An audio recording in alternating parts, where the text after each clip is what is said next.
Ayah-ayah dan ibu-ibu sekalian, mari kita mulakan kita punya kuasa ilmu malam ini dengan membaca terlebih dahulu pembukaan kitab Al-Fatihah.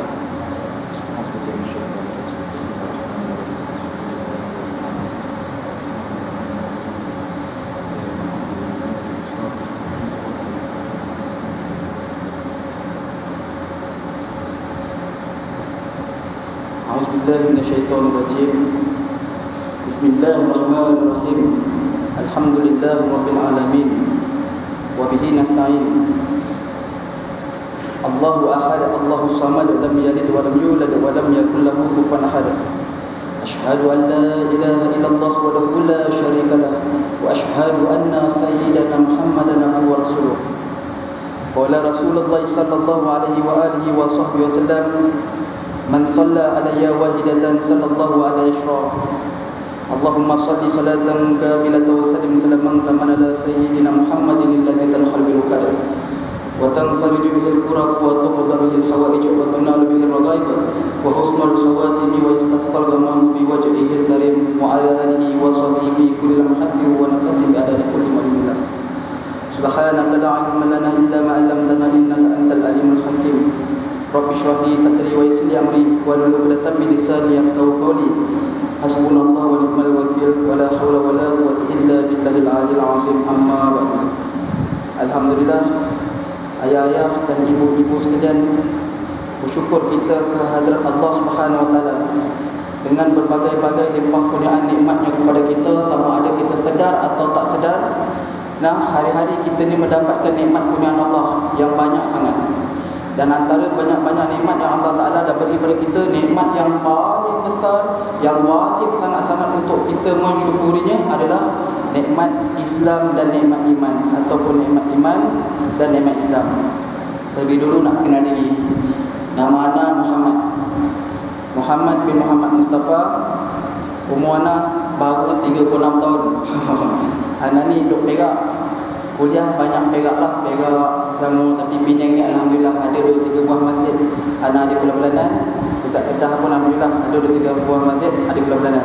Kebanyakan ustaz-ustaz dekat Penang ni pun kita kenal. Cuma apa nak buat dah, sebab jadual lah ni dah penuh. So kadang-kadang bila panggil ceramah tu tak dapat nak datang. Masjid Timah ni lah kali pertama tu saya sampai sini. Ustaz Farid Syahri pun ada panggil, Ustaz Zamri Mustafa pun pernah kata sekali nak panggil. Tapi alhamdulillah malam ni sampai hajat lepas anda dapat mai di sini, alhamdulillah. Dan alhamdulillah ayah-ayah ibu sekalian, syukur juga kita ke hadrat Allah Subhanahu wa taala kerana sedar tak sedar kita dah duduk dah dalam bulan Rajab. Yang mana bila kita dah duduk dalam bulan Rajab ni, kata ulama, kita dah boleh pasang niat. Niatnya adalah bila sampai Ramadan nanti pada kita nak tingkatkan ketakwaan kita, ibadah kita kepada Allah berbanding Ramadan terdahulu. Tahun ni punya Ramadan kita niat, ya Allah, aku nak tingkat lagi ibadah takwa aku kepadamu ya Allah, insya-Allah. Nah, ibu-ibu ayah sekalian, insya-Allah pahala telah dicatat untuk kita. Nah, tapi ada orang bila datang Ramadan dia niat nak tingkat lagi perniagaan. Sebab bulan Ramadan ni bulan syok niaga. Nah, jadi ibu-ibu ayah sekalian, satu perkara yang kita kadang-kadang bukan tak ingat tetapi kadang-kadang terlupa. Baginda Nabi kita Muhammad sallallahu alaihi wasallam, bila datang pada dia bulan Rajab, dia tak pernah tinggal seumur hidup dia dalam membaca satu doa. Yang mana doa tu dia baca adalah Allahumma barik lana fi Rajabin wa Sya'ban wa balighna Ramadan. Ya Allah, ya Tuhan, ya Allah, ya Tuhan kami, berkatilah pada kami bulan Rajab dan Sya'ban dan sampaikan kami pada bulan Ramadan. Kata ulama, sebabkan baginda Nabi kita Muhammad sallallahu alaihi wasallam ni sepanjang hidup terus-menerus baca doa ni, maka Allah Taala tak matikan dia pada bulan Rajab, pada bulan Sya'ban, pada bulan Ramadan, kerana doa baginda Nabi dimakbulkan. Jadi ibu-ibu, ayah-ayah sekalian, kita dah boleh pasang niat dah bahawa kita nak sampai ke bulan Ramadan kerana kita nak tingkatkan ketakwaan. Nah, sebab kita sedar umur kita ni semakin hari semakin tua. Bila semakin tua, bermaksud semakin dekat dengan ajal. Tuhan tak pandang dulu dosa apa yang kita buat, Tuhan pandang lagi kita nak taubat ke tak nak taubat. Nah, Semakin dekat diri dengan kubur, sepatutnya semakin kita kena ligat untuk mengejar keampunan Allah, rahmat Allah dan juga pahala di sisi Allah Ta'ala. Pagi-pagi bila kita celik saja mata nak solat subuh, kata ulama, Allah Ta'ala dah menyediakan bergunung-gunungnya pahala untuk kita rebut. Cuma kita nak rebut dengan tak nak rebut je. Nah, pasal itulah kita ni ibu-ibu ayah-ayah sekalian, nak buat apa perkara pun mesti ada ilmu. Sebab bila kita ada ilmu, kita akan tahu kelebihan merebut pahala di sisi Allah Ta'ala. Pasal tu kita kena rajin mengaji, kita kena rajin menuntut ilmu. Kerana dengan ilmu tadilah Allah Ta'ala akan jadikan kita ni mendapat redha, rahmat dan keampunan Allah.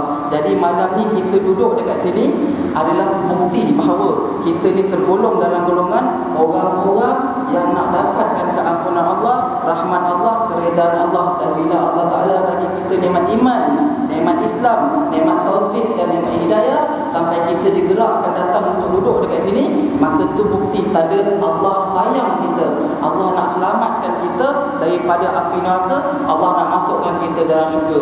Sebab memang kata Nabi, Allah Ta'ala jadikan orang-orang yang nak masuk ke syurga ni, hidup dia dekat dunia, dia habiskan banyak masa untuk jalan-jalan agama. Menuntut ilmu agama ini juga termasuk dalam jalan-jalan agama. Pasal tu kata baginda Nabi, kata baginda Nabi dalam sebuah hadis yang berbunyi, man salaka tariqan yaltamisu fihi ilman sahalallahu lahu. Hadis ni hadis hasan rawahul Tirmizi. Bersabda baginda Nabi kita yang bermaksud, barang siapa yang menjalani akan dia satu jalan kerana menuntut, yakni mencari ilmu agama, nescaya Allah akan memudahkan baginya jalan ke syurga. Kita habiskan masa ayah ibu sekalian, banyak sangat masa kita habiskan menuntut ilmu agama.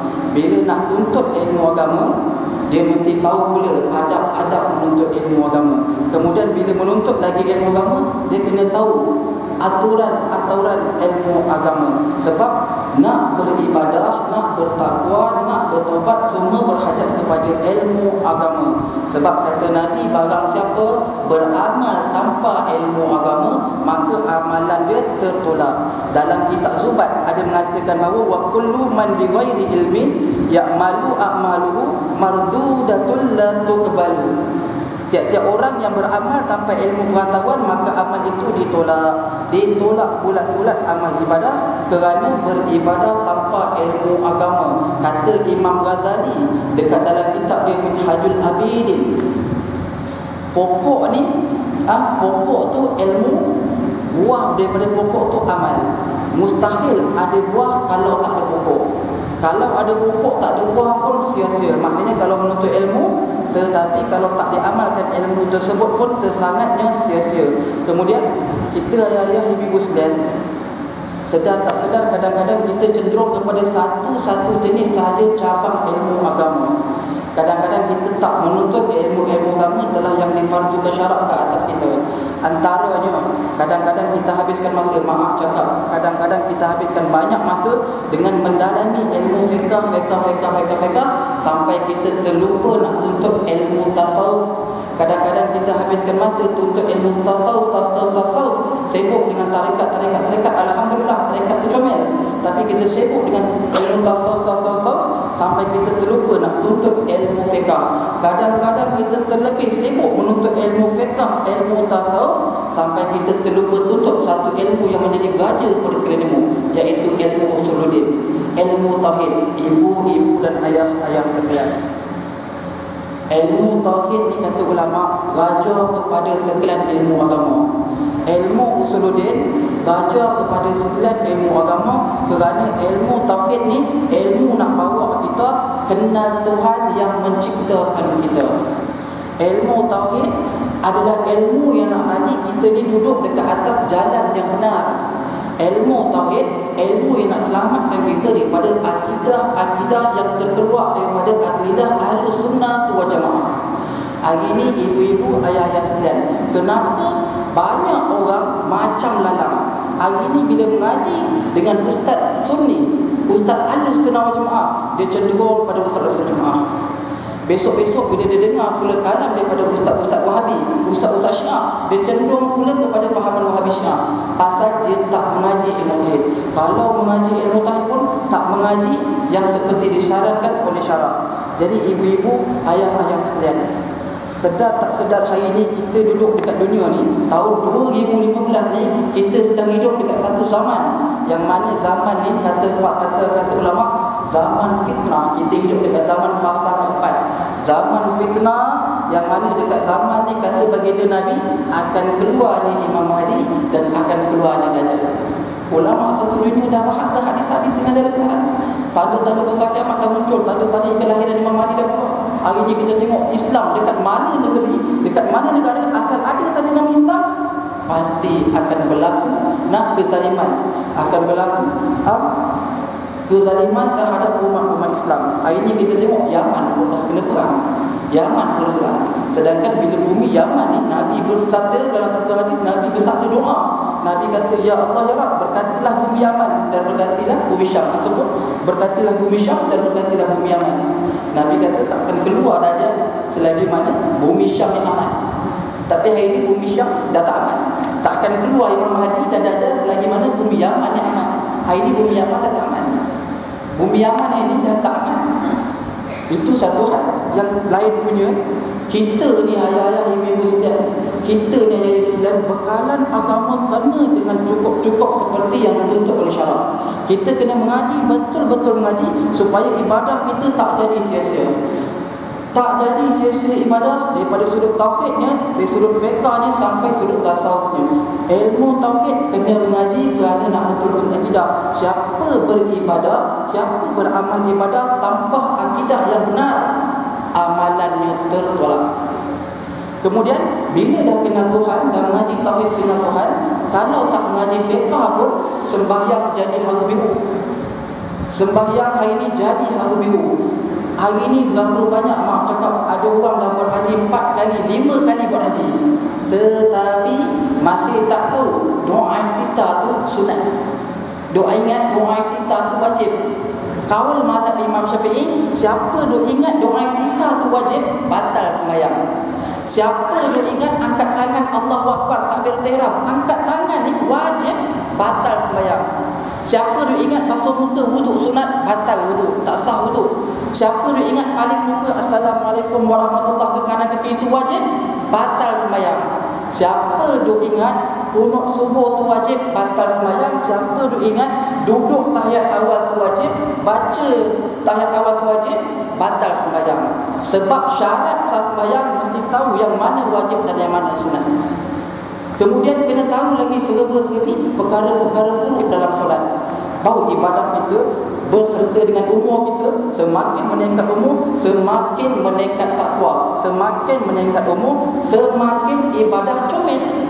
Kata Allah dalam Quran, Ya ayuhan nasu budu rabbakumul ladzi khalaqakum walladzina min qablikum la'allakum tattaqun. Firman Allah dalam surah Al-Baqarah ayat 21 ni, Allah kata dengan tegas, wahai sekalian manusia, beribadatlah kepada Tuhan kamu yang telah menciptakan kamu dan yang telah menciptakan kamu dan menciptakan orang-orang yang terdahulu daripada kamu, supaya kamu menjadi orang-orang yang bertakwa. Ulama kata dalam ayat ni, ulama kata perintah Allah untuk kita jadi orang bertakwa, nombor satu sekali mesti beribadat. Macam mana kalau nak ibadat, ilmu tak ada. Bila ilmu tak ada, beribadat, ibadat jadi adat. Kata Nabi, siapa beribadat bukan sebab ilmu, bukan ikut ilmu, ibadat jadi adat. Puasa sebab mak ayah puasa, tok nenek puasa, dia pun puasa, ibadat jadi adat. Tapi siapa beramal sedikit sahaja kebajikan sebab dengan ilmu, maka insya-Allah Allah kurniakan pahala. Jadi ibu-ibu, ayah-ayah sekalian, dengan sebab kita menuntut ilmu mengikut aturan yang ditetapkan oleh ulama Ahlussunnah wal Jamaah, maka insya-Allah Allah akan jadikan ilmu-ilmu yang kita tuntut tadi sebagai dinding kepada hati kita, terselamat daripada berbagai-bagai tipu daya syaitan daripada kalangan jin dengan syaitan daripada kalangan manusia. Syaitan ni ibu ayah sekalian, bukan jin ni. Syaitan juga ada daripada kalangan manusia. Mana-mana makhluk Allah Ta'ala yang mengekang orang kepada perkara ma'ruf, mengajak orang kepada perkara munkar, itulah syaitan. Perogol bersiri dan rogol 80 perempuan tak layak digelar syaitan. Sebab dia perogol bersiri, dia seorang ahli fasik, tapi dia masih tak cenderungkan orang untuk melakukan keburukan.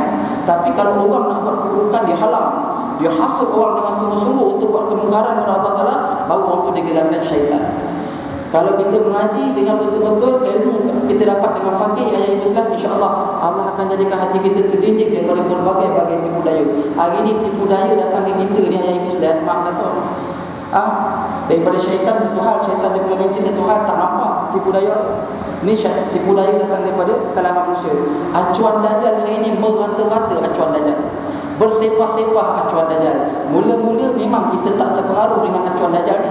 Mula-mula tak terpengaruh dengan acuan dajjal, tapi sedikit demi sedikit, sedikit demi sedikit kita akan terbiasa dengan acuan dajjal. Lama-lama kita tak sedar, kita mengamalkan banyak benda-benda yang menjadi acuan kepada dajjal. Nah, ini ibu-ibu, ayah-ayah sekalian, contoh kita tengok dalam bab akidah cukup. Dalam bab akidah hari ni masih banyak lagi akidah tunggang langgang. Budak-budak remaja cakap, budak-budak remaja lagi banyak tunggang langgang. Saya dijemput ceramah ke Penang, satu tempat ni, satu universiti ni.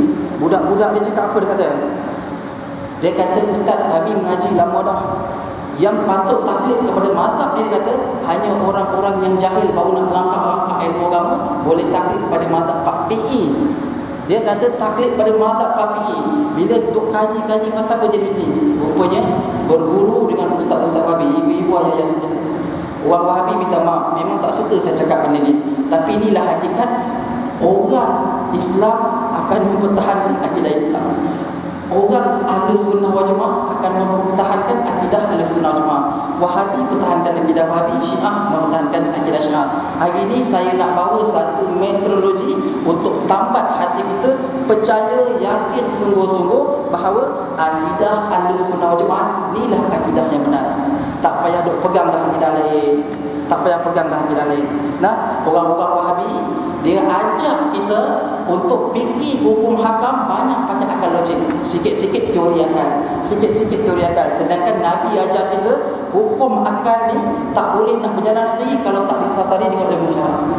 Kita tak boleh fikir kehidupan kita ni, tak boleh fikir kehidupan kita semata-mata dengan akal, melainkan mesti dituruti dengan ilmu agama. Jadi hari ini nak kongsi beberapa perkara ayah ibu sekalian, yang orang-orang hari ini, budak-budak muda yang mana berguru dengan ustaz-ustaz Wahabi, mereka ni memandang lekeh kepada kita punya imam-imam. Dia pandang lekeh pada imam mazhab kita.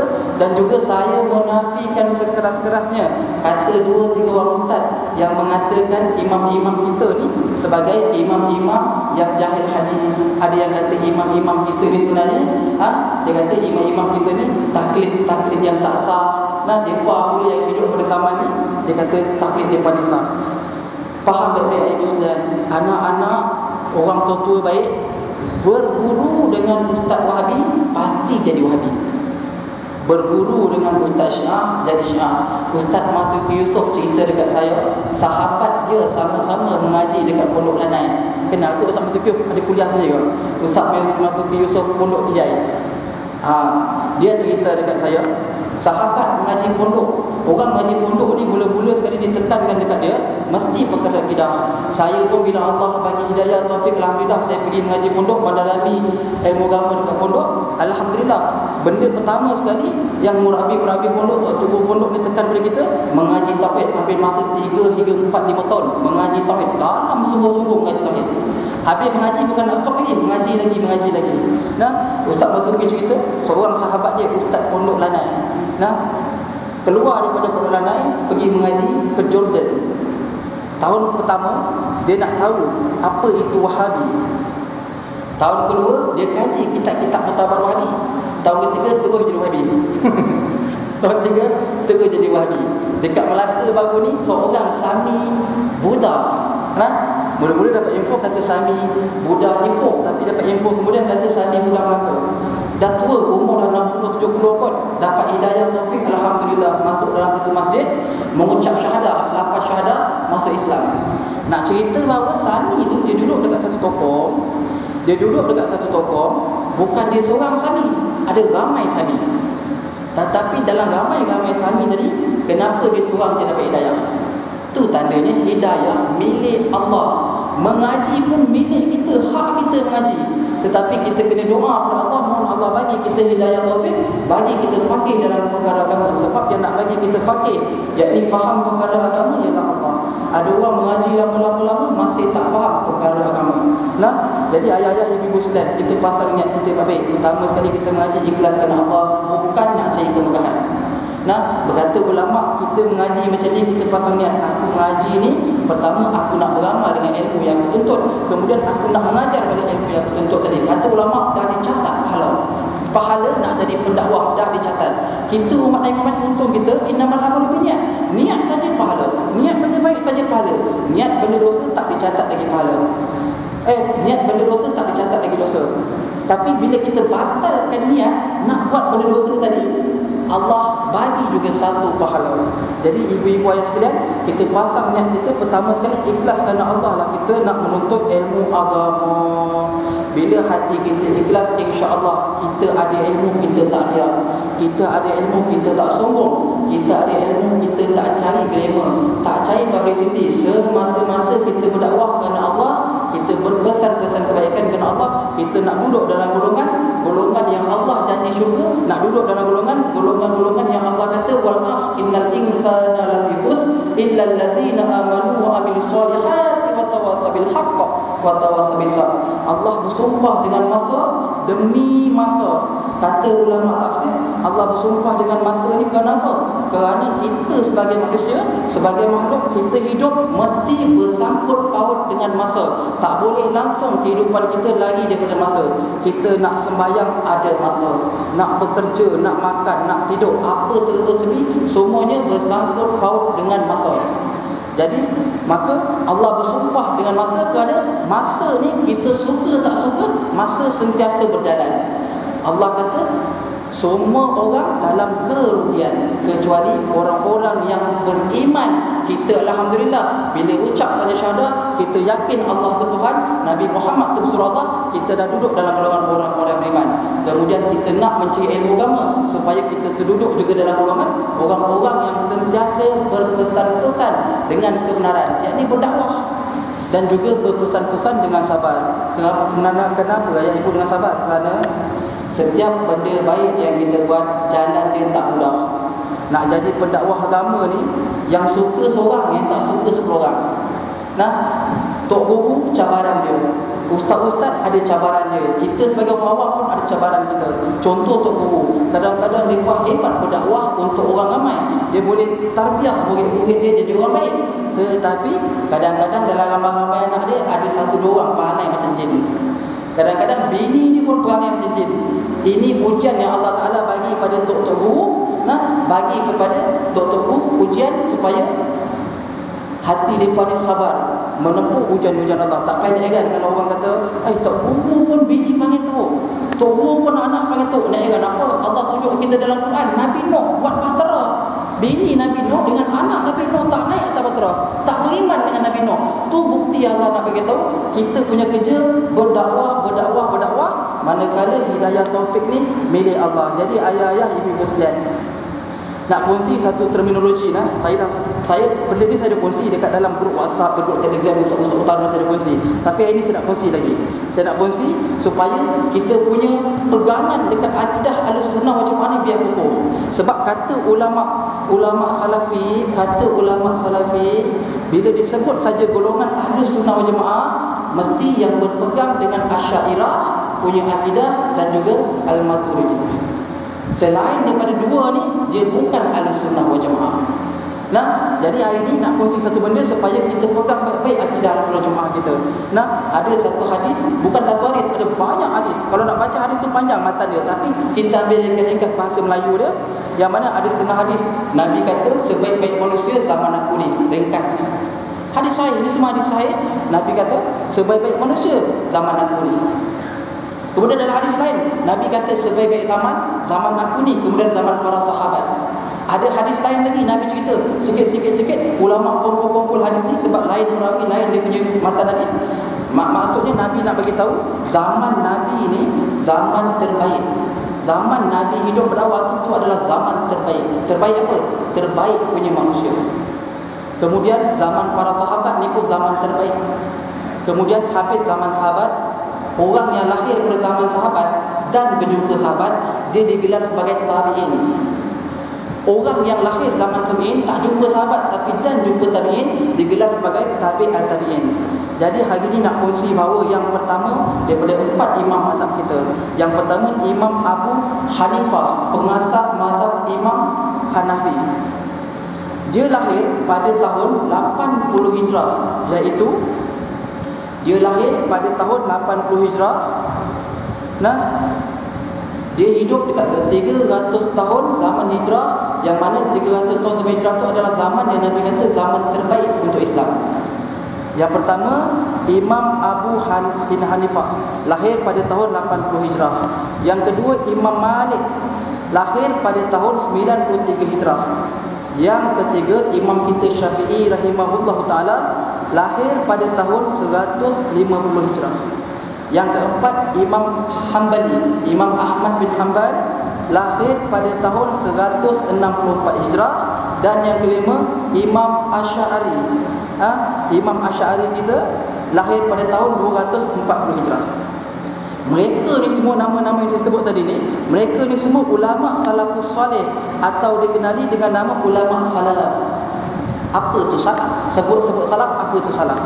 Salaf bermaksud gelaran kepada nama zaman, iaitu merujuk kepada golongan ulama-ulama yang hidup antara kurun zaman kerasulan baginda Nabi kita Muhammad sallallahu alaihi wasallam hingga 300 Hijrah. Ni dipanggil zaman salaf. Golongan yang pertama, generasi pertama dari 300 tahun Hijrah tu disebut sahabat Nabi, kerana mereka pernah bertemu Nabi, ambil ilmu direct daripada mulut Nabi. Bila ada apa-apa masalah, tak perlu nak jumpa Tok Kadi, tak perlu jumpa Tok Guru, nak jumpa Ustaz lagi letak, direct ke jumpa Nabi. Ini dipanggil zaman para sahabat. Untung para sahabat ada apa-apa kemusykilan, mereka ni terus dapat jumpa Nabi. Dan golongan yang kedua digelar sebagai golongan tabi'in. Tabi'in iaitu golongan yang pernah bertemu dengan sahabat tetapi tak pernah bertemu dengan baginda Nabi sallallahu alaihi wasallam, kerana baginda Nabi sallallahu alaihi wasallam telah pun wafat. Dia lahir pada zaman sahabat. Mana-mana manusia yang pernah lahir pada zaman sahabat, maka dia digelar sebagai tabi'in.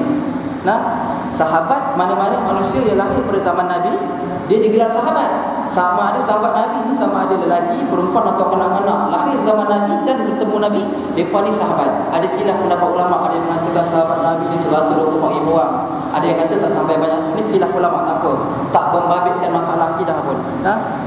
Dan yang ketiga disebut sebagai golongan tabi'in, iaitu golongan generasi ketiga disebut sebagai golongan tabi' wal tabi'in. Tabi' wal tabi'in ni apa dia? Golongan yang tak pernah bertemu Nabi, Nabi dah wafat, tak pernah bertemu sahabat, sahabat dah wafat, tapi dan bertemu tabi'in, lahir pada zaman tabi'in, dia digelar sebagai tabi' al-tabi'in. Jadi kita tengok balik yang pertama tadi, Imam Abu Hanifah. Imam Abu Hanifah, pengasas mazhab Imam Hanafi ni, dia merupakan murid kepada sahabat-sahabat Nabi. Sebab Imam Abu Hanifah dia lahir pada tahun 80 Hijrah, iaitu zaman sahabat. Walaupun tak dan jumpa Nabi, Nabi dah wafat, tapi sahabat ramai yang masih hidup, guru dia semua sahabat Nabi. Itu Imam Abu Hanifah. Sedadilah yang semua sombong ni kan, ibu kan. Sedadilah kita lahir zaman bila ni? Zaman fitnah. Tiba-tiba pandai-pandai nak kata Imam Abu Hanifah ni tak betul. Tak malu sungguh. Sungguh-sungguh tak malu. Imam Abu Hanifah ni dia lahir pada zaman para sahabat, dia sempat berguru dengan berapa ramai sahabat-sahabat Nabi. Kemudian golongan kedua, generasi kedua tadi, tabi'in. Orang tabi'in ataupun golongan tabi'in tadi, siapa yang lahir pada zaman tabi'in? Iaitu Imam Malik, Imam Syafi'i, Imam Ahmad bin Hanbal, Imam Abu Asy'ari, ataupun Asy'ariyah. Mereka ni semua lahir pada zaman tabi'in. Mereka dan berguru dengan tabi'in, yang mana tabi'in dapat ilmu daripada sahabat, sahabat dapat ilmu direct kepada Rasulullah. Jadi kesemua imam-imam yang mulia kita ni, merupakan golongan salaf yang sebenar. Depa ni layak digelar salaf ataupun depa ni layak digelar sebagai salafi kerana mereka lah pengikut golongan salaf. Zaman depa ni hidup dekat sangat dengan zaman baginda Nabi menyebarkan dakwah. Habis Nabi wafat, sahabat. Habis sahabat wafat, tabi'in. Habis tabi'in wafat, tabi'in. Ini dikenal sebagai zaman salaf ataupun zaman salafi. Jadi beruntung sangat-sangat kita dekat Malaysia ni ataupun dekat mana-mana kawasan negara Nusantara yang masih berpegang dengan 4 mazhab ni. Fiqh. Sedangkan tauhid, akidah kita berpegang dengan akidah Imam Abu Hasan Asy'ari dan juga Al-Maturidi. Kemudian untung kerana bila kita berpegang dengan 4 imam ni, salah satu daripada 4 imam ni, kita pegang mazhab Imam Syafi'i, maka kita ni lah sebenarnya yang digelar sebagai kita ni yang digelar sebagai salafi. Pengikut salafi, iaitu ulama-ulama, imam-imam tadi dia berpegang kepada salaf, zaman salafi punya ilmu agama daripada zaman sahabat, daripada zaman Nabi. Jadi bila kita berpegang dengan imam-imam mazhab ni merupakan mazhab salaf yang sebenar, tak lari daripada kefahaman Nabi Muhammad SAW, maka kita ni dipanggil sebagai pengikut golongan salaf. Alhamdulillah. Jadi sayanglah imam-imam kita, ya Muslim. Sayang baik, jangan mudah terpedaya dengan dakwah setengah orang bila mengatakan sekian-sekian tentang Imam Syafi'i, mengatakan sekian-sekian tentang imam-imam kita. Kita mesti ada rasa sayang kepada ulama-ulama kita. Sebab ulama kita ni hidup dekat satu zaman yang mana zaman ni zaman dimuliakan oleh Allah Ta'ala. Kemudian cuba kita rujuk, kita cuba rujuk. Orang Wahabi mungkin dia akan tak setuju benda ni, dia tak setuju, mungkin dia ada hujah dia, wallahualam. Tapi saya bercakap ni berdasarkan fakta yang mana saya petik daripada beberapa buah kitab-kitab mereka balik. Bukan saya ambil daripada kitab-kitab Sunni semata, saya petik daripada beberapa buah kitab-kitab mereka balik. Rujukan puak-puak Wahabi ataupun rujukan ustaz-ustaz Wahabi lah. Rujukan ustaz-ustaz Wahabi, yang pertama sekali ulama rujukan dia adalah Ibnu Taymiyah. Ibnu Taymiyah ni dia seorang ulama yang berpegang dengan mazhab Imam Ahmad bin Hanbal. Kita tak kata dia tak betul. Ibnu Taymiyah ni kita tak kata dia tak betul. Cuma Ibnu Taymiyah ni dia adalah seorang ulama yang berpegang dengan pendapat-pendapat yang keras dalam mazhab Imam Ahmad bin Hanbal. Tak suka berlapang dada dalam hal khilafiyah. Tu Ibnu Taymiyah. Dia lahir pada tahun 661 Hijrah, yakni lahir setelah ataupun lahir 361 tahun setelah berakhirnya zaman salaf. Baru lahirnya Ibnu Taymiyah ni. Tak percaya cuba cek dalam kitab-kitab mereka ni. Ibnu Taymiyah ni lahir pada tahun 661 Hijrah. Dia lahir 361 tahun sesudah berakhirnya zaman salaf. Dia tak lahir zaman salaf. Yang kedua, ulama hadis, orang-orang Wahabi. Pernah dengar tak ustaz-ustaz kalau baca hadis, dia tak baca hadis Bukhari Muslim. Balik-balik disebut hadis Albani. Orang Wahabi mereka tak iktiraf hadis Bukhari Muslim. Sebab mereka kata Imam Bukhari ni, mereka kata jahil hadis. La ilaha illallah Muhammadur Rasulullah. Ibu-ibu ayah sekalian, tak kenal Imam Bukhari beranilah kata Imam Bukhari ni jahil hadis. Imam Bukhari kalau tak silap saya, umur dia belum cecah 10 tahun, dia dah hafal belasan ribu buah hadis, siap sanad, siap syarah. Saya umur 10 tahun tu duduk atas buah ceri, petik buah ceri, cicah dengan asham. Imam Bukhari sebelum umur 10 tahun, dia dah hafal berbelas ribu hadis, berguru. Tu Imam Bukhari. Dia bukan orang Arab. Imam Bukhari ni dia bukan Arab. Dia punya negara dekat area Kazakhstan sana. Bukan negara Kazakhstan, tapi dekat area Stan sana lah negara dia. Dia bukan orang Arab. Jadi Albani ni dia seorang ulama Wahabi, ulama hadis Wahabi, yang mana puak-puak Wahabi pegang teguh hadis-hadis mereka ni.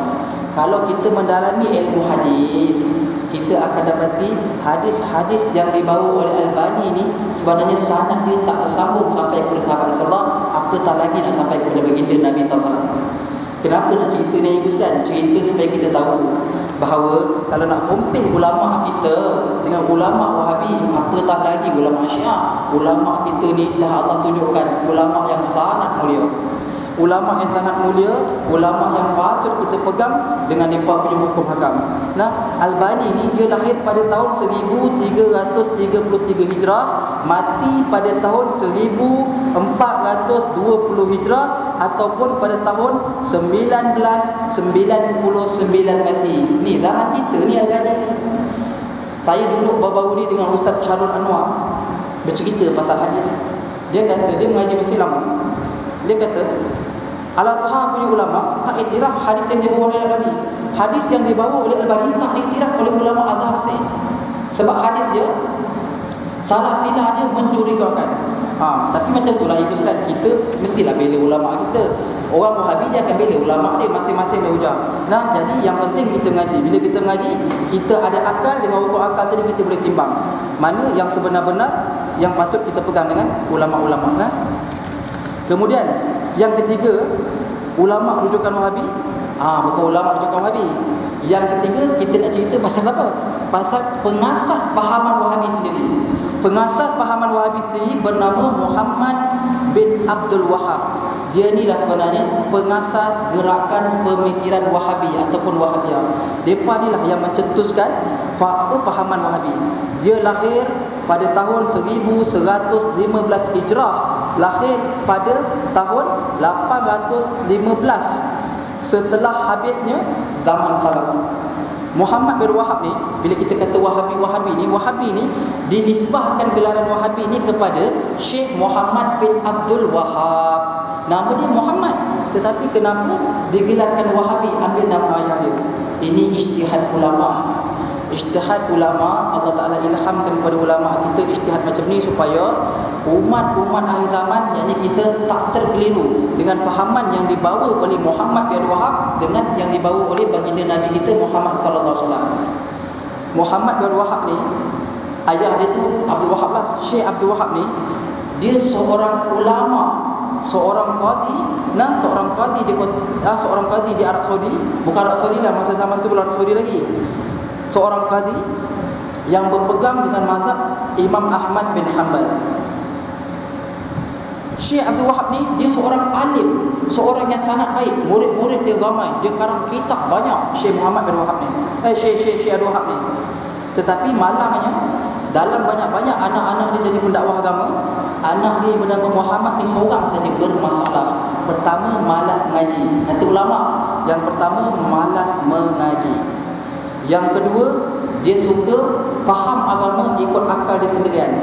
Bila ayah dia hantar dia pergi ke kota Mekah untuk mendalami ilmu agama, dia hanya mengaji dengan ulama-ulama Haramain yang berpegang dengan pendapat-pendapat keras di sisi mazhab Imam Ahmad bin Hanbal. Contoh dia tadi, Imam Ibnu Taimiyah dan juga Ibnu Qayyim Al-Jauzi. Jadi si Muhammad bin Wahab ni, seringkas cerita tentang dia. Bila ayah dia mati, baru dia keluar tarik. Dia keluar tarik, dia tunjukkan diri dia sebenar. Sebab fahaman dia mengatakan semua umat Islam pada zaman tu dah terkeluar daripada akidah yang sebenar. Dia rasa dia betul, dia rasa dia seorang betul, dia cuba nak balikkan umat Islam kepada akidah benar, sedangkan dia tak sedar dia tak betul. Bila ayah dia mati, dia lari. Dia lari pasal apa? Dia sedang nak dibunuh oleh murid-murid ayah dia, kerana dia bakar lebih 1000 buah kitab ayah dia. Dia kata ayah dia telah menyebarkan kesesatan. Ni Muhammad bin Wahab ni. Nah, kemudian dia tahu takkan boleh dia nak sebarkan fahaman Wahabi seorang-seorang dia berkawan dengan ahli politik daripada kalangan orang Arab. Tapi tak macam mana separuh jalan, cerita ringkas, dia bergaduh dia lari. Sebab bila dia tahu ahli politik ni, menteri ni upahan untuk bunuh dia lari. Dia dapat berkawan dengan satu lagi orang politik daripada keturunan Su'ud. Ni Raja Arab Saudi sekarang, keturunan Su'ud. Akhirnya Wahabi itu berkembang. Sejarah ayah ibu sekalian, kita tak rasa apa-apa tentang Wahabi, tapi orang yang kaji sejarah geram sakit hati dekat Wahabi ni. Sejarah menceritakan apa yang Pak Wahabi dah buat kepada ulama sunnah kita, kepada orang sunnah kita sangat kejam. Bukan orang kafir saja bunuh Islam dengan cara zalim. Tentera-tentera Wahabi, mereka telah menyembelih budak-budak Sunni, merogol wanita-wanita Sunni, membunuh ulama-ulama Sunni, kemudian membunuh ahli-ahli bait sebab mereka memusuhi ahli-ahli bait. Inilah dia kejahatan yang dibuat oleh orang-orang Wahabi. Kita ulama Ahlussunnah Jemaah sangat berlapang dada dalam isu khilafiyah. Tak pernah sesenang hati nak mengkafir-kafirkan Wanda. Walaupun kita kata akidah Wahabi terkeluar daripada akidah Ahlussunnah Jemaah, walaupun kita kata Syiah sesat terkeluar daripada Ahlussunnah Jemaah, namun ulama kita tak pernah kata depa ni kafir. Cuma kita kata depa ni berstatuskan zindik, wajib bertaubat. Kalau misal kata kita pergi ke satu tempat, tiba-tiba orang Syiah sembahyang, kita nak solat berjemaah, terang-terang dah tahu dia Syiah. Sebab apa? Depan ada batu, terang-terang dah dia Syiah. Ataupun kita jumpa seorang lagi, dia mengaku dia Syiah, kita sembahyang belakang dia, ulama kata hukum dia makruh, tetap sembahyang terisah. Kita tak pernah mengkafirkan siapa. Tapi kalau kita tengok dalam kitab-kitab Wahabi, mereka menghukumkan kafir darah-darah orang Sunni. Orang-orang Syiah menghukumkan darah orang-orang Wahabi, menghukumkan darah-darah orang Sunni adalah halal. Darah orang-orang Syiah menghukumkan darah orang-orang Sunni adalah halal. Pasal tu mereka tak ada rasa bersalah sembelih budak-budak kecil, rokol perempuan Sunni, bunuh sekali. Pasal pada mereka halal. Macam kita bunuh cicak dengan Jumaat dapat pahala.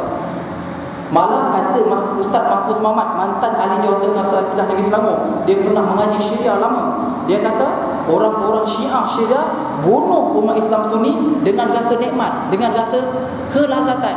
Sebab lagi zalim bunuh umat Islam Sunni, lebih besar pahala. Lagi zalim buat pada umat Islam Sunni, dia kata lebih besar pahala. Nah, sebab apa jadi macam tu? Sebab orang-orang Wahabi, kalau kita tengok dalam kitab-kitab mereka menghafalkan Tauhid 3. Kita pun kadang-kadang ustaz-ustaz kita mengajar Tauhid 3, tapi berdasarkan daripada akidah Ahlussunnah wal Jemaah. Tapi akidah Ahlussunnah wal Jemaah sebenar, maaf kata ibu sekalian, adalah Tauhid sifat 20. Itulah akidah sebenar yang dibawa oleh Imam Abu Hasan Syari dan juga Imam Abu Mansur Al-Maturidi. Tetapi sekitar tahun 19 berapa saya tak ingat, sistem silibus, mak cakap sistem silibus sekolah-sekolah Malaysia dah ubah daripada pengajian sifat 20 tukar kepada pengajian Tauhid 3. Hari ini saya dapat berita daripada Ustaz Mahfuz Muhammad Selangor bahawa satu-satunya negeri dekat Malaysia yang dah tukar, mufti dia tarik keluar balik silibus sistem pengajian Tauhid 3, baru masuk balik daripada sekolah rendah sampai mufti. Sistem pengajian 10 adalah Mufti Johor. Johor sahaja dah tarik keluar pengajian Tauhid 3. Pengajian Tauhid 3 ni, ayah ibu sekalian, kita mengaji tapi kita tak mendalami. Tapi kita kena akurlah kepada ustaz-ustaz atau tok-tok guru yang mendalami tentang Tauhid 3. Kata Ustaz Mahfuz Muhammad, dia mantan ahli Jawatan Kasar Akidah Negeri Selangor. Dia kata Tauhid 3 ni ialah kita tahu rububiyah, uluhiyah dan asma wa sifat. Dekat pengertian Tauhid 3 yang difahami oleh orang-orang Wahabi ni, dengan Tauhid rububiyah adalah orang-orang Wahabi mengkafirkan orang-orang Ahlussunnah wal Jemaah. Kerana dalam Tauhid rububiyah ni, etikat mereka mengatakan bahawa asal sembahan semua makhluk adalah menyembah Allah Ta'ala. Orang Hindu sembah berhala, sembah Allah, semua sembah Allah. Cuma menjadikan patung-patung berhala tadi sebagai perantaraan untuk menyembah Allah Ta'ala. Jadi dia kata hukum dia syirik, menjadikan perantaraan menyembah Allah Ta'ala. Jadi setiap yang syirik tadi wajib diperangi. Jadi dalam tu juga mengatakan bahawa amalan bertawasul kepada nabi-nabi, kepada orang-orang soleh juga dia kata adalah amalan syirik. Menjadikan nabi-nabi, kubur para nabi sebagai perantaraan untuk sampaikan doa kepada Allah, jadi amalan dia syirik. Jadi dia kata apa saja syirik, darahnya adalah halal, kerana orang yang berbuat syirik adalah hukum dia kafir. Oh, kemai. Senang-senang hukum orang kafir macam tu. Nah, kita punya ulama berlapang dada, sangat-sangat berlapang dada, tak pernah berkeras-keras. Nah, kita tak pernah dengar ulama kita keluar fatwa kata kuah ni darah dia halal, kuah ni darah halal. Tak. Ulama kita kata apa? Doakan semoga mereka ni balik ke pangkal jalan. Nah, kalau kita mengaji kita tauhid, contohnya kitab Aqidatul Najin, walaupun dia kata akidah Ahlussunnah wal Jemaah saja akidah yang benar, namun dia kata akidah lain adalah akidah yang terkeluar sahaja daripada Ahlussunnah Jemaah. Dia tak kata pun kafir. Adab para ulama kita sopan santun terhadap akidah-akidah lain. Tapi kita sedia maklum, bila Allah kata inna dina indallah Islam, jelaslah bahawa agama selain daripada Islam, agama itu adalah kafir. Macam tu juga dengan akidah kita. Bila ulama kita kata hanya akidah Ahlussunnah Jemaah saja akidah yang benar, maka automatik kita faham selain daripada akidah Ahlussunnah Jemaah, akidah semua batil. Akidah ni semua batil. Hari ni ayah ibu sekalian, kalau orang kata Syiah ni bahaya, saya kata memang bahaya. Tapi kenapa banyak ustaz tak cerita pasal Syiah, banyak cerita pasal Wahabi? Jawapan saya mudah saja. Hasil daripada telekan saya sebelum ni, Syiah walaupun dia bahaya, tetapi dia tak beri mudarat sangat kepada kita. Sebab Syiah, nombor satu, dia tak punya lapangan yang besar untuk berdakwah. Dia hanya berdakwah underground, dekat mesti kolej-kolej dengar berita, dia masuk berdakwah secara underground. Itu kadang-kadang menyebabkan ada setengah, maaf cakap ni info wallahu alam, dengar cerita daripada sahabat-sahabat ustaz, ada setengah mesti pelajar-pelajar dia bila berpegang dengan Syiah, maka mereka mengamalkan nikah mut'ah. Orang lelaki jangan bohong lah, mak kata orang lelaki jangan bohong. Orang lelaki join Syiah semata-mata nak dapat nikah mut'ah. Sonok nikah mut'ah. Hari ni tengok bini kawan tu cantik, tidur orang tu. Besok tengok bini kawan cantik, tidur orang tu. Tengok besok budak perempuan cantik, tidur orang tu. Indonesia, ibu sekalian, hari ni tak boleh bendung dah gejala HIV. Tak boleh bendung. Pasal apa? Pasal terlalu banyak sangat orang mengidap HIV. Kenapa? Ni nikah mut'ah ni. Nikah mut'ah ni bahaya. Nikah mut'ah ni jelas-jelas dah zina, terang-terang dah zina. Tapi dia masuk dakwah Syiah ni masuk ke universiti, dia hasut budak-budak remaja kita. Dia kata dating ni pegang tangan, berpegang dengan mazhab Imam Syafi'i, dia kata haram. Dia kata hampa semua cuba dengan mazhab Syiah. Dia tipu budak-budak kita, dia kata Syiah ni satu mazhab. Jadi budak-budak kita bila kenal Syiah ni menghalalkan nikah mut'ah, dia kata tak apa, mak ayah tak tahu tak apa. Sebab dalam Syiah harus untuk bertakiyah, berlakon. Jadi Syiah berlakon jadi Ahlussunnah wal Jamaah. Tak apa orang tak tahu Syiah, dia ada seorang je Syiah. Syiah susah nak kenal. Pasal budak-budak remaja pergi sekolah dulu pakai sekolah jin, tak pakai tudung contoh. Bila jadi Syiah, dia bukan berubah pakai tudung, dia tetap macam tu juga penampilan dia. Jadi macam mana mak ayah nak kesan anak jadi Syiah? Jadi ayah-ayah, ibu-ibu sekalian, cakap tok guru lah, cakap setengah tok guru. Dekat rumah anak-anak kita pantau, tapi luar rumah siapa dah pantau? Melainkan nombor satu, kata ulama, bagi bekalan ilmu agama yang cukup. Nombor dua, harap pada Allah je lindung anak kita ni daripada segala tipu daya fitnah akhir zaman. Jadi dia tipu budak-budak remaja kita. Budak-budak remaja kita pun wallahu alam nikah mut'ah secara berrasa. Ini antara sebab penyebab utama kepada penyumbang gejala kes buang anak. Kalau nak cerita pasal masalah mak rempit, tahun 90-an dulu dah ada zaman mak rempit, tapi tak ada macam ni banyak pun masalah kes buang anak. Ini cerita saya tak adalah dia punya fakta-fakta, kita dapat copy paste daripada ustaz-ustaz, sahabat-sahabat ustaz. Sahabat-sahabat ustaz yang mahir dalam bidang-bidang akidah, kuat lawan Wahabi Syiah. Antaranya ustaz-ustaz dekat Malaysia yang kuat lawan Wahabi Syiah siapa dia? Ustaz Mahfuz Muhammad. Nombor dua siapa dia? Yang orang Wahabi cukup tak suka, sampai maki hamun, kata dia merangkak-rangkak dan neraka. Ustaz Zamihan.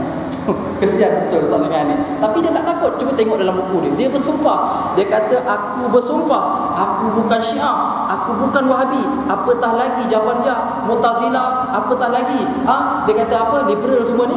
Dia kata aku akidah Ahlussunnah wal Jamaah, fiqh aku Imam Syafi'i, akidah aku Imam Abu Hasan Asy'ari. Dia bersumpah macam tu. Tapi puak-puak Wahabi tak suka dia. Saya pernah berwasap dengan satu orang Wahabi. Dia maki teruk Ustaz Zamihan, tapi tak layan lah. Kita kata daripada banyak dia rasa banyak layan. Dia kata dekat saya apa? Dia kata hang besok dalam neraka akan merangkak-rangkak bersama Ustaz Zamihan, cari Ustaz Zamihan minta tolong. Jadi ibu-ibu ayah sekalian, daripada cerita yang saya cerita tadi, kita pegang macam ni lah. Kita nak pegang dengan siapa? Dengan ulama akhir zaman yang Nabi kata zaman ni zaman fitnah ni ke?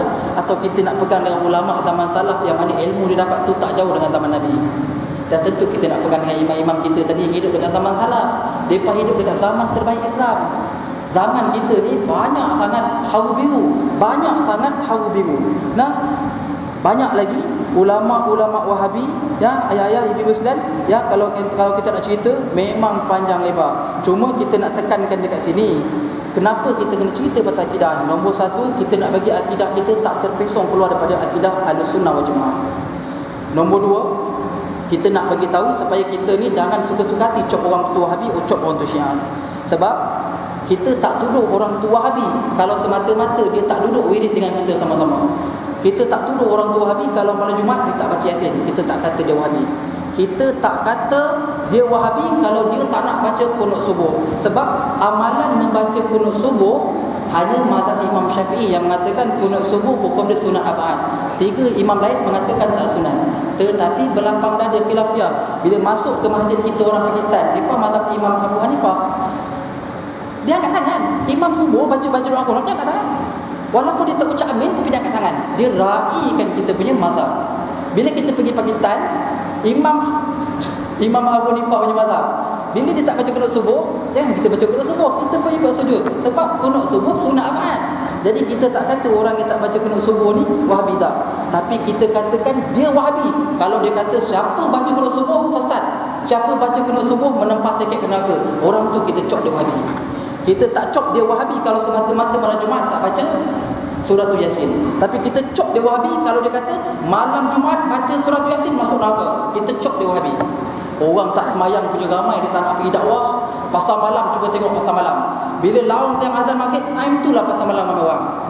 Time kita semua tak berihtiram dekat masjid salat maghrib, time tu pasar malam ramai orang. Yang perempuan tak apalah, dia ada hujah. Dia tak cuti pun dia kata cuti. Minggu lepas pergi solat Jumaat, pergi pasar malam, time maghrib. Tak solat maghrib dia kata cuti. Minggu depan cuti, minggu depan lagi cuti saja. Orang lelaki yang duduk dekat pasar malam nak kata apa? Uzur syar'i. Goreng tak pergi masak, tak pergi apa, tak pergi semayang. Jadi ibu-ibu sekalian, orang yang tak semayang dia tak pernah kisah. Cuba tengok ni Ramadan dia besok. Takkan kita tengok ustaz-ustaz Wahabi berdentum-dentum cakap tentang apa? Nombor 1 setiap tahun dia akan sebut apa dia? Selawat dalam sembahyang tarawih.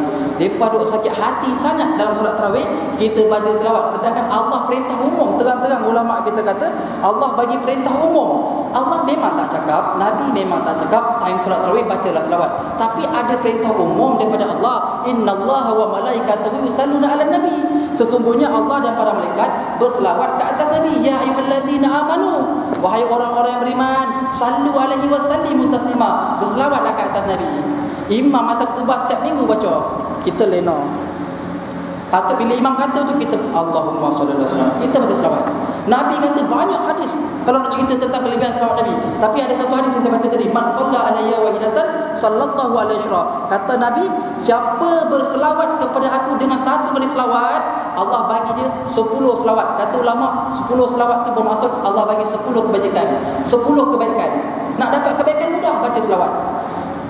Tapi cuba tengok besok datang bulan Ramadan, tengok ustaz-ustaz Wahabi berdentum-dentum. Saya tengok banyak tahun dah, bila datang satu Ramadan, ustaz Wahabi akan berdentum cerita amalan baca selawat time tarawih ni dia kata bid'ah. Punya banyak orang tak baca selawat, dia tak bising. Orang nak baca selawat dia marah. Punya banyak orang tak nak baca Quran, dia tak bising. Kita yang nak baca Yasin malam Jumaat, dia nak bising. Memanglah betul ada hujah yang khusus, ada dalil yang khusus menceritakan malam Jumaat dituntut untuk kita baca surah Al-Kahfi. Tapi kata ulama itu tuntutan untuk individu. Setiap malam boleh baca surah Al-Kahfi. Habib Salim datang Mantin baru ni, bukan baru, dah lama juga. Dia bagi 3 wasiat sebelum balik. Saya pun say 3 wasiat. Pertama sekali Habib kata, kita hidup ni zaman bila ni? Kita hidup ni zaman fitnah dia kata. Takkan selamat seseorang tu punya agama melainkan mesti buat 3 benda ni. Pertama, bergerak laju pada menuntut ilmu agama, yakni lazimkan diri mengaji. Tu saja cara nak benteng diri kita daripada kesesatan akidah. Anak-anak yang mengaji ilmu agama cukup, dia pergi universiti, pergi kolej-kolej, insya-Allah dia akan tolak akidah-akidah yang tak betul.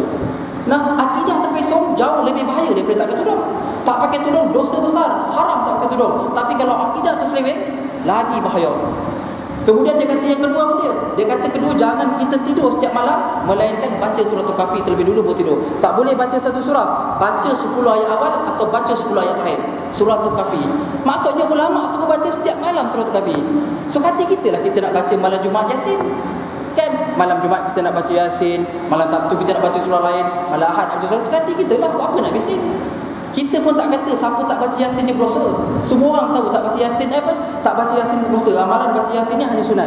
Dan kata Habib lagi, yang ketiga, siapa mampu lazimkan diri untuk duduk dengan siapa? Duduk dengan para habaib. Habaib ni siapa ya Islam? Habib-habib, golongan keturunan para Nabi sallallahu alaihi wasallam. Hari ni bukti nyata Imam Mahdi nak keluar. Nah, cuba tengok jelas-jelas. zaman kita ni 1-2 tahun ni, Habib-Habib dah semakin mendapat tempat di hati kita. Nah, Habib-Habib dah banyak masuk di kaca-kaca TV, dah masuk ke masjid-masjid surau-surau untuk bagi kuliah agama. Dulu tak ada. Dulu orang tak ada minat pun nak pergi mengaji dengan Habib. Tak ada orang minat pun nak pergi salam, peluk, cium Habib-Habib. Orang lebih rela cium siapa? Artis K-pop dan Gangnam Style. Tapi hari ni orang dah mula minat nak pergi peluk Habib-Habib, nak pergi mengaji dengan Habib. Suruh duduk dengan Habib-Habib. Kenapa? Kerana kata ulama, Habib-Habib ni mereka ni keturunan Nabi. Imam Mahdi akan keluar daripada kalangan mereka ni. Imam Mahdi tak keluar daripada kita. Imam Mahdi akan keluar daripada keturunan Nabi. Jadi ulama kata ni 3 benda yang kita kena buat betul-betul. Jadi ibu-ibu ayah-ayah sekalian, mengaji ilmu agama ni sangat-sangat dituntut ke atas lelaki dan ke atas perempuan. Pasal tu Nabi kata talabul ilmi faridatun ala kulli muslimin wal muslimat. Menuntut ilmu agama ni adalah wajib ke atas tiap-tiap orang lelaki dan orang perempuan. Kita mengaji ilmu agama, kita yang dapat kebaikan. Memang kita beribadah kerana Allah. Memang kita buat apa saja kebaikan di muka bumi ni kerana Allah, tetapi untuk kita balik. Untuk kita balik. Kalau kita punya akidah cantik, kita mendalami betul-betul ilmu tauhid, kita pegang kukuh akidah Ahlussunnah Jemaah, kita kenal Tuhan sungguh-sungguh, insya-Allah sembahyang kita khusyuk. Pasal apa? Kadang-kadang umur kita dah pecah 40, dah cecah 50, dah cecah 60, ada dah cecah 75, tapi kadang-kadang sembahyang masih tak khusyuk. Yang lebih sedih, langsung tak nak sembahyang. Nah, kadang-kadang ada lagi, ayah-ayah kita yang umur sampai dah 60, 70 tak sembahyang. Tapi ada satu kes pelik ni. Bini dia lambat sembahyang dia marah. Anak dia lambat sembahyang dia marah. Tapi dia tak sembahyang. Bila bini anak dia bising dekat dia tutup pintu, tutup. Dia tak sembahyang. Maksudnya, bila kita tanya dia pasal apa? Maksudnya macam ni. Dia kata dia dah tak ada harapan dah dapat syurga Allah. Jadi biarlah bini anak dapat syurga Allah, nanti bini anak beri syafaat dekat dia. La ilaha illallah Muhammadur Rasulullah. Jadi ibu-ibu ayah sekalian, perkongsian-perkongsian macam ni kita kena ambil serius. Ambil serius. Di samping tu tambah lagi perkara. Ni kita dah duduk berjam. Kita ni ayah sekalian memang dah banyak masa dah habis untuk dunia. Dah banyak sangat habiskan masa untuk dunia. Nak sentuh sikit bab taubat. Maaf kata kadang-kadang kita ada benda yang kita terlupa nak taubat. Antaranya bab isu aurat. Isu aurat. Yang ayah-ayah, alhamdulillah hari ni tergolong dalam golongan insya-Allah orang-orang yang Allah sayang bagi hidayah taufik, boleh mengaji, boleh jaga sembahyang. Tapi kadang-kadang ada di kalangan kita dulu-dulu kita tergolong dalam golongan orang-orang yang kadang-kadang mengerjakan perkara mungkar. Kita ada juga dosa-dosa dulu yang kita dah insaf tapi kita tak taubat kepada Allah. Mungkin dulu ada ayah-ayah yang zaman muda masih pakai seluar pendek, ada yang tak sembahyang. Wajib taubat. Kalau tak taubat, mati tetap kena seksa. Nak padam kita punya dosa di dunia sementara hidup di dunia. Ibu-ibu, maaf cakap, pakailah stokin. Pakailah stokin. Sebab tutup aurat ni hukum dia wajib. Kalau sekarang dah pakai stokin, alhamdulillah. Dulu-dulu tak pakai stokin, dulu-dulu pakai tudung baju lengan pendek. Wajib taubat. Sebab kalau tak taubat, seksa. Sebab ada satu hadis, cerita panjang dia. Nabi pernah kisahkan, cuma saya tak tahu hadis ni dia punya status sanad dia macam mana. Hadis ni cukup untuk bagi kita kesedaran bahawa Nabi bagi tahu dekat dalam kubur nanti akan datang seekor ular yang bernama Sinmin. Selain daripada ular syuja. Ular syuja ni Allah tugaskan dia untuk seksa orang yang tak sembahyang. Leher dia kata Nabi sebesar leher unta. Taring dia daripada besi. Tu ular syuja. Orang-orang yang tak sembahyang mati sampai kiamat kena seksa dalam kubur. Ni ular lain, ular Sinmin. Ataupun digelar sebagai ular naga. Ular naga ni dia mempunyai 9 kepala yang mengazab mereka-mereka yang hidup atas dunia buat maksiat tak ada minta ampun. Mati bawa dosa maksiat masuk kubur, dia kena seksa dengan ular naga ni. Seekor ular naga, dia ada 9 kepala. Datang ular naga dalam kubur orang yang buat maksiat, bukan seekor tapi 99 ekor kali dengan 99 kepala ular. Kemudian ular ni, andai kata setitik sahaja bisa ular naga ni jatuh ke bumi dia punya bisa, maka Allah akan takdirkan segala tumbuh-tumbuhan yang ada dekat dunia ni semua mati. Bisa tak bisanya ular naga bisa. Allah Rabbi, ibu-ibu, ayah-ayah sekalian. Di samping kita sibuk memikirkan tentang nikmat syurga, penting juga kita kena fikirkan azab-azab neraka, azab-azab kubur supaya menambah kuat semangat kita untuk tingkat lagi takwa kepada Allah Subhanahu Wa Taala. Cuma kita ni ayah ibu sekalian, kadang-kadang kita terlupa dengan dunia. Dunia, semua orang nak dunia. Saya pun naklah sedikit kemewahan dunia. Nah, tapi kita mesti jadikan akhirat tu nombor satu. Sebab Nabi kata siapa kejar akhirat, dunia datang mendapatkan dia. Dunia ni kadang-kadang ibu-ibu kita tak perasan, tapi hakikat dia dunia ni memang sentiasa tipu kita. Kita rasa kita hidup dekat dunia ni lama. Ustaz Suhaizi, Habib Syekh Penyang cerita. Dia cerita taman ni dia buat kajian, mungkin dia duduk sekolah pening-pening dia buat kajian. Saya kata menarik, selama kita tak fikir pun. Satu hari umur akhirat bersamaan dengan 1000 tahun umur dunia. Sehari umur akhirat bersamaan dengan 1000 tahun umur dunia. Setengah hari umur akhirat bersamaan dengan 500 tahun umur dunia. Bila dicongak-congak, manusia hari ini katalah boleh hidup selama 63 tahun setengah. Katalah kita boleh hidup 63 tahun setengah. InsyaAllah kita boleh hidup sampai 63 tahun setengah.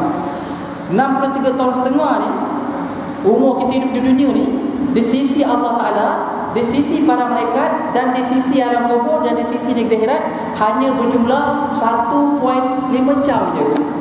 Kita duk rasa lamanya aku hidup dekat dunia 60 tahun. Rupa di sisi negeri akhirat kita hidup 1.5 jam je. Kejap-kejap 1.5 jam tu mati.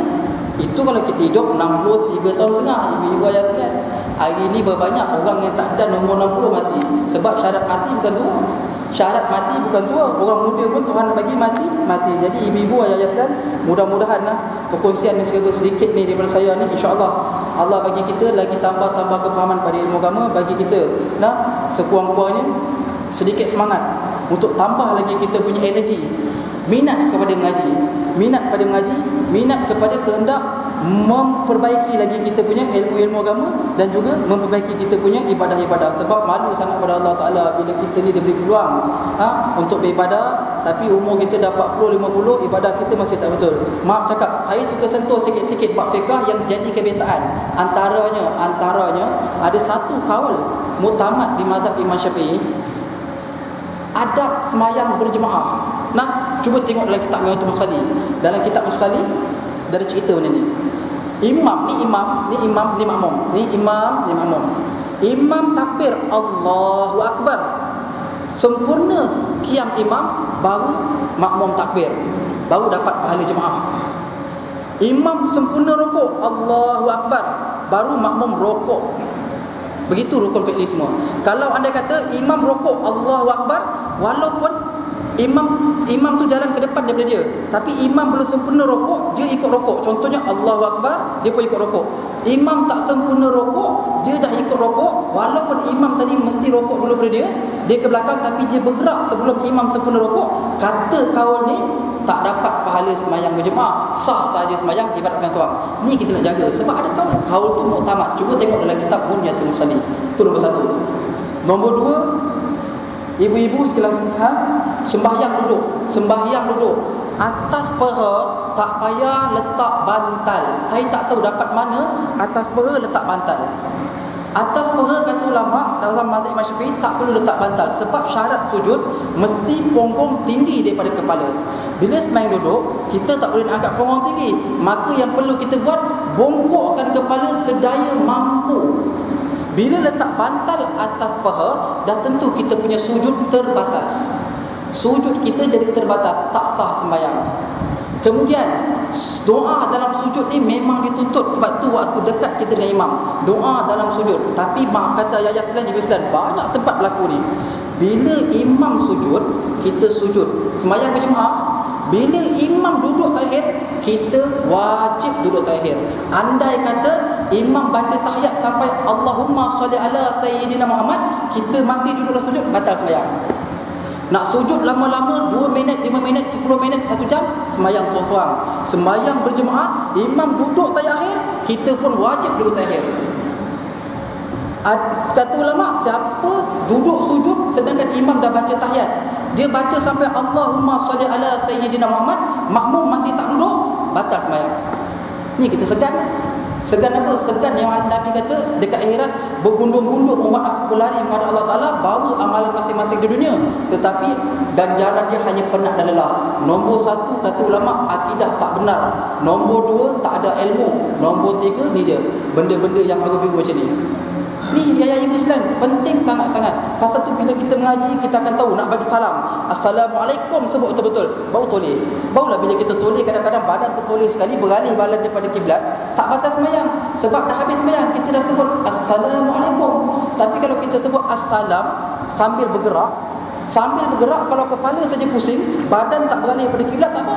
Tapi kalau pusing kepala, badan balik kiblat, batal sembahyang. Solat Nabi Assalamualaikum, baru Nabi toleh warahmatullahi wabarakatuh. Nabi pun toleh. Lepas tu kemudian seperkara lagi ibu-ibu sekalian, nak sentuh sikit lagi dalam solat punya hal. Kalau kita tengok dalam kitab Sabilil Muhtadin, Munyatul Musalli, dalam kitab Idaman Penuntut bercerita, ada lagi 3-4 kitab mutabar mazhab Imam Syafi'i ada sentuh benda ni. Perkara yang rukun dalam sembahyang tak boleh diulang kepada perkara yang sunat. Sunat dalam fiqh ada dua, sunat ayat dan sunat apaan.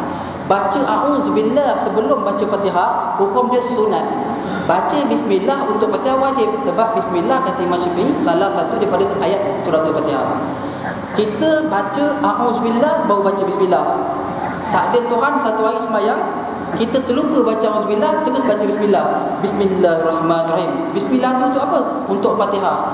Dah baca bismillahirrahmanirrahim, tiba-tiba teringat tak baca auzubillah. Ulama kata ulang baca auzubillah batal sembahyang.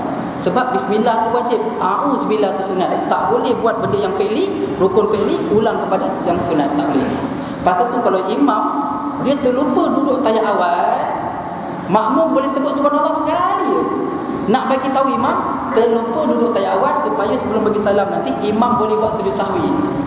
Bukannya imam lupa duduk tayat awal, makmum bergila-gila sebut subhanallah, subhanallah, subhanallah, subhanallah. Nak panggil tu imam duduk, tak, imam tak duduk. Pasal bila tu imam dah berdiri qiyam, sekurang-kurang ada tak manina, dia tak boleh duduk dah tayat awal. Dia katalah solat maghrib, tayat awal dia terlupa duduk, dia terus berdiri. Allahu Akbar berdiri, makmum sebut subhanallah, niat nak panggil duduk balik. Dia dah berdiri, sekurang-kurang ada takmah nina pada qiyam dia, dia tak boleh turun duduk balik. Kalau dia turun duduk, batal sembahyang dia. Sebab duduk tayat awal tu sunat, berdiri qiyam ni wajib. Makmum hanya boleh sebut sekali subhanallah, nak bagi tahu tu imam tadi tak baca tayat awal, nanti sebelum bagi salam boleh sujud sahwi. Kalau pun tu imam terlupa sujud sahwi pun tetap sah sembahyang, sebab sujud sahwi tu pun sunat. Jadi ibu-ibu, yang wajib tu lebih utama daripada yang sunat. Nah, yang wajib lebih utama daripada yang sunat. Kalau datang masjid hari Jumaat, subuh tadi tak sembahyang lagi, kan, daripada buat solat solat sunat tahiyatul masjid, lebih baik buat solat fardu subuh qadha. Yang ibadah yang fardu lebih utama daripada yang sunat. Cuma kalau dah buat sembahyang fardu subuh qadha, janganlah angkat tangan pada subuh, mengaut angkat tangan, nanti orang tahu. Kemudian Ustaz Syamuga ada mai sini ya. Oh, Ustaz Syamuga, ya, sahabat kita juga tu. Ustaz Syamuga tu pun alhamdulillah, saya malu dengan dia, ibu ayah saya malu dengan dia. Pasal dia 10 tahun Islam, tapi cuba tengok ketakwaan dia. Saya malu dengan dia.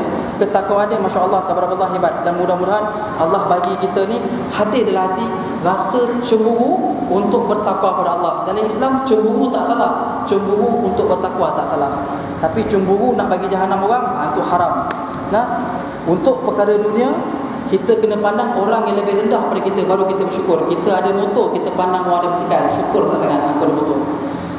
Untuk perkara akhirat, kita kena pandang orang yang lebih hebat daripada kita, baru kita akan cemburu, kita nak tingkatkan lagi ketakwaan kepada Allah Ta'ala. Bukan bila kita pandang orang hebat, kita tak rasa hebat. Mak kata ayah-ayah, ibu-ibu sekalian, kita cuba sebaik mungkin, makin meningkat umur, makin meningkat takwa. Dulu masa muda, satu hari rokok 2 kotak. Bila dah meningkat umur 40-50 tahun ni, sekotak dah lah.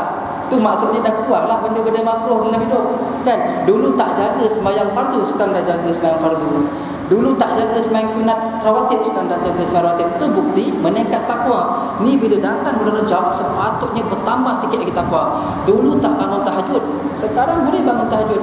Subuh 5.30, kita bangun pukul 5. Kita ambil wuduk dulu, kemudian kejut isteri, baru kejut anak-anak. Kalau anak-anak tu kita nak ajak tahajud lah. Nak kejut isteri, baru kejut anak-anak. Sebab apa? Kita ada wuduk.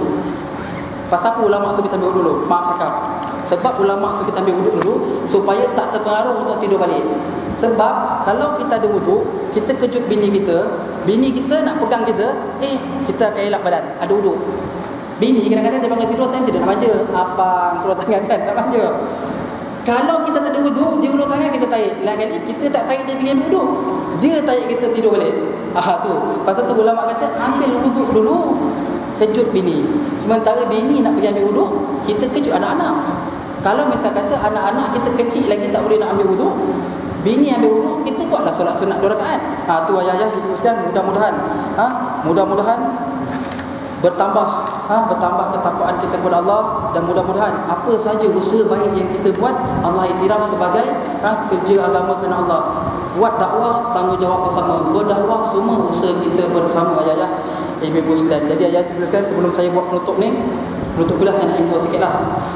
Saya ni pergi mana-mana pun saya bawa lah sedikit barang-barang. Jadi hari ni ada barang dekat luar sikit saya bawa. Saya bawa sedikit barang-barang produk Islam kita, semuanya produk orang Muslim kita. Pada saya bila dah ada orang Islam buat satu minuman, contohnya sebelum ni kita beli satu minuman ni, contoh kita beli satu minuman coklat atau minuman koko milik bukan orang Islam. Zaman tu tak ada orang Islam boleh buat benda tu, tak apalah kita beli minuman koko tadi. Tapi bila zaman kita dah banyak sangat orang Islam boleh buat minuman coklat, tak ada alasan dah untuk kita sabut lagi produk orang kafir, melainkan beli produk Islam. Nombor satu, bila kita beli produk Islam, orang Islam bayar zakat, orang kafir tak bayar zakat. Orang kafir tak pernah lagi dengar, dia gunakan hasil kekayaan dia untuk beli Islam, tak ada dengar lagi. Untuk menyenangkan Islam ada. Dan nombor dua, kita lah orang Islam yang nak kena sokong produk-produk orang Islam kita. Takkan kita nak orang kafir sokong produk kita. Kita tak akan tunggu, takkan boleh tengok orang kafir sokong produk kita, melainkan kita sendirilah kena sokong produk kita. Jadi saya bawalah ada minuman coklat, ada 2 jenis. Yang satu jenis ni kilang dekat Penang lah, orang Melayu kita. Yang satu jenis lagi Ustaz Mazuki Yusof punya produk. Saya banyak ambil produk barang dia. Ustaz Mazuki Yusof ni saya banyak ambil barang dia pasal dia jual barang-barang semuanya untuk penampungan perbelanjaan dia punya sekolah pondok Tafakur Fiddin dekat Kuala Ketil. Jadi bila kita jual dan kita beli secara tak langsung, kita dah menginfakkan sedikit duit kita kepada membantu kerja dakwah agama. Jadi malam ni saya ada bawa lah juga barang frozen sedikit. Cuma ada 1-2 jenis saya tak sempat bawa. Kemudian antara banyak barang tu, hanya satu je barang saya sendiri. Barang saya sendiri iaitu minyak wangi kasturi. Minyak wangi kasturi ni binti kijang tu saya beli, saya masak sendiri, saya buat sendiri. Dan minyak wangi kasturi saya tu semuanya dah diruqyah oleh diruqyah Al-Quran oleh saya sendiri. Hanya ada satu saja minyak, iaitu kasturi hitam. Saya ada 6 jenis kasturi. Kasturi hitam tu Syekhul Islam ulama Syria datang ke Perak baru ni. Saya sempat suruh dia bacakan doa dan juga jampikan beberapa ruqyah Al-Quran dalam satu mangkuk kasturi. Saya jadikan modal untuk proses minyak kasturi yang seterusnya minyak kasturi. Jadi ayah ibu sekalian nanti boleh tengoklah kalau nak tengok. Kemudian yang terakhir ni, ibu-ibu ayah-ayah sekalian, sekarang ni bulan Rajab. Kemudian kita ada ustaz-ustaz kita, ada beberapa orang ustaz dalam sekitar 7, 8 atau 9, 10 orang, insyaAllah akan datang tambah lagi lah ramai yang akan join kita untuk kerja dakwah ni. Kita sedang buat satu kerja dakwah yang mana bulan Syaban ni kita plan, kita nak run dah kerja dakwah kita, iaitu kerja dakwah apa? Kita nak buat street dakwah, kita nak buat dakwah jalanan. Maaf kata ya ibu sekalian, yang datang ke Majlis Surau, alhamdulillah dakwah dah sampai dah, alhamdulillah. Tapi macam saya kata tadi lah, dekat pasar-pasar malam, uptown, expo, pesta-pesta, mereka ni tak kira waktu sembahyang ke, waktu tu kan tetap tak solat. Dakwah tak sampai pada mereka. Mereka tak tutup aurat, yang perempuan tak tutup aurat, yang lelaki tak sembahyang. Jadi kalau kita tak turun ke sana untuk berdakwah, siapa nak turun sampai ke dakwah? So, kita takut besok kita mati, Tuhan soal kita benda ni. Jadi kita buat kutipan sedikit. Kita buat kutipan sebab kita semua bukan yang ada duit. Kita buat kutipan sikit. Kita nak cari dana sekitar dalam RM7,600. Kita nak cari dana juga dalam RM7,600. Kita nak buat cetakan. Saya ada bawa contoh flyers. Kita nak buat cetakan. Kita akan buat 3 cetakan flyers yang macam mana, macam ni, aurat, cerita pasal aurat, cerita pasal solat, dan cerita pasal ibadah puasa. Kita nak cerita. InsyaAllah pada bulan puasa nanti kita akan turun ke bazar-bazar Ramadan. Kita akan buat basking, akasidah, semua kita akan buatlah dakwah, insyaAllah. Ayah-ayah ibu doakan semoga kami ni Allah kurniakan ketabahan dan kekuatan untuk jalankan dakwah ni. Sebab tak mudah nak jalan dekat pasar-pasar malam ni di saat orang tengah sibuk berniaga. Time tu kita nak edar salah, siapa ambil saja salah, kita nak ambil masa 2-3 minit untuk cerita pasal dakwah. Tapi percayalah ibu sekalian, kerja dakwah yang kita buat ni tetap ada ganjaran pahala di sisi Allah Ta'ala. Wa may ya'mal mithqala dzarratin khairan yara, fa may ya'mal mithqala dzarratin syarajarah. Kadang-kadang budak-budak perempuan yang muda-muda atau yang tua ataupun makcik-makcik sekalipun, dia masih pakai tudung baju dengan pendek ni bukan pasal dia tak nak tutup aurat, tapi banyak yang tak tahu dengan pendek ni tangan ni sebenarnya aurat. Banyak tak tahu ni sebenarnya aurat. Jadi kita nak bagi tahu, sebab kita kadang-kadang pergi kedai makan, kita tengok budak-budak perempuan nak dara muka comel dah. Kadang-kadang dengan penuh sebab santun kita kata maaf, jangan marah, nak tanya, nak cakap, nak tegur. Kenapa tak tutup sampai ujung? Ni aurat ni. Rupanya mereka tak tahu ni aurat. Mereka kata, ya apa? Bila kita tegur, alhamdulillah hari ni baju semua lengan panjang. Tak apalah kalau dia pakai stokin lengan, ada logo Yamaha pun tak apa. Sekurang-kurangnya dia tutup aurat. Jadi ayah-ayah ibu sekalian, nah, mudah-mudahan setiap kerja baik kita ni Allah iktiraf dan Allah kurniakan murah rezeki berlipat kali ganda lagi. Akhir kata saya mohon ampun dan maaf. Nah, ambil masa yang panjang panggil ceramah sekali kan. Ambil masa yang panjang untuk ceramah dan saya mohon ampun maaf andai kata kita salah kata atau tersilap bicara. Panjang umur insya-Allah kita bertemu lagi, boleh lagi kongsi ilmu agama. Wabillahi taufik wal hidayah. Wassalamualaikum warahmatullahi wabarakatuh. A'udzu billahi minasyaitonir rajim. Bismillahirrahmanirrahim. Alhamdulillahirabbil alamin. Wassalatu wassalamu ala sayyidina Muhammad wa ala alihi wa sahbihi ajmain. Allahumma faqihna fid din wa 'allimna tawfiq wa hdina shiratal mustaqim.